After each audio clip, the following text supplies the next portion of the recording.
તો ખેડૂત મિત્રો, અત્યારે જે આપણો સમય જે આવી ગયો છે, કમ્પ્લીટ વરસાદ ચાલુ રહેતો હોય અને મગફળીમાં નિંદામણ વધી જતા હોય, તો તેમાં આપણે નિયંત્રણ કેમ કરશું? તો આજે આપણે શિવશક્તિ એગ્રોમાં આવ્યા છીએ અને સામે જે પડેલી છે તમામ દવા આપણે સારામાં સારું રિઝલ્ટ આપતું હોય તો એની આપણે આગળ માહિતી લઈ. તો ખેડૂત મિત્રો જુઓ, આ આપણે ટર્ગા સુપર જેને આપણે કહી અને એમાં ઝેર આવે છે ક્યુઝાલોફોસ ઇથિલ 10 EC. લાંબા પાનને સારામાં સારું રિઝલ્ટ મળે. અને આપણે બાજુમાં છે ઇન્સ્ટ્રા સુપર ઇમાઝે થાઇપર. મેન તત્વ છે 70%. તો ખેડૂત મિત્રો, 70% હોવાથી ગમે એવી હેહમૂરી હોય અને જટિલું ખળ હોય ને એમાં આ રિઝલ્ટ આપી દે છે. અને આપણી ટર્ગો જે લાંબા પાનમાં ગમે એવા અઠીલા હોય એમાં રિઝલ્ટ આપી દે છે. અને અંદાજે આ 80 રૂપિયાનો પંપ ખેડૂત મિત્રોને પડે. હવે જે બીજી દવા છે, તો ખેડૂત મિત્રો બીજી જે છે રાજા હર્બિસાઇડ લખ્યું અને તેમાં ઝેર છે સોડિયમ એક્ટિવ ફોરેન 16.5%. હવે આ જે પડે છે 65 રૂપિયાની આજુબાજુ પંપ પડે અને લાંબુ અને ગોળ પાન બંનેમાં રિઝલ્ટ મળે.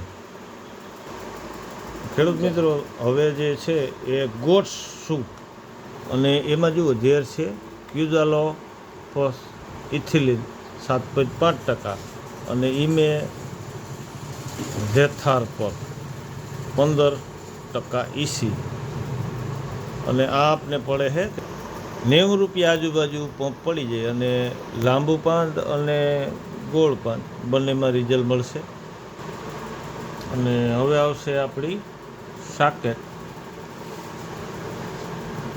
તેમાં પ્રોપાક્યુઝાફોસ 2.5% અને ઈમે ઝે થાપર 3.75 WW. અને તે આપને પડશે 90 રૂપિયા આજુબાજુ આનો પંપ પડશે. અને લાંબુ અને ગોળ પાન બધે જ આપને સારું રિઝલ્ટ મળે. અને ત્યારબાદ આપણે આવે છે ટોરાન્ડો ધાનુકાનું છે અને તેમાં જે ઝેર છે ક્યુઝાલોફોસ ઇથિલિન 7.5 અને ઇમાઝે થાપર 15 EC. એ પણ આપણે 90 રૂપિયાની આજુબાજુ પંપ પડશે. લાંબુ અને ગોળ બંને પાનમાં સારામાં સારું રિઝલ્ટ આપશે. અને ત્યારબાદ છે માંજાપ્રા મેક્સ અને માનિકચંદ એગ્રીટેચ લખેલું છે. ઇમેજેરા થેરાપી 35% અને ઇમાઝે મોક્સ એ પણ 35% WC. અને આનો પંપ આપને 85 રૂપિયા આજુબાજુ પંપ પડી જાય અને લાંબુ અને ગોળ બંને પાનમાં સારું રિઝલ્ટ આપશે.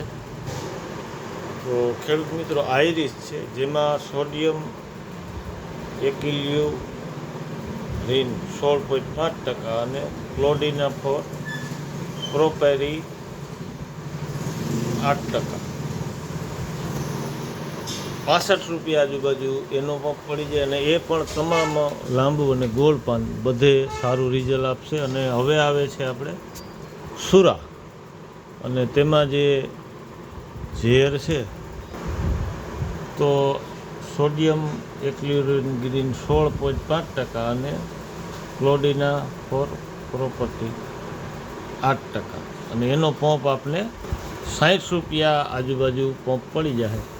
તો ખેડૂત મિત્રો, અત્યારે સિઝન અને સમય પ્રમાણે આ તમામ દવાઓ જે છે એ ખેડૂતોને ક્યાંક ને ક્યાંક વાપરવી હોય તો અત્યારે કાચો મોલ હોય અને માંડવીની અવસ્થા નાની હોય તો થોડુંક પ્રમાણ ઓછું રાખી અને આપણે છાંટી શકતા હોય તો ખળથી બચાવ થઈ શકે આપણી મગફળીનો.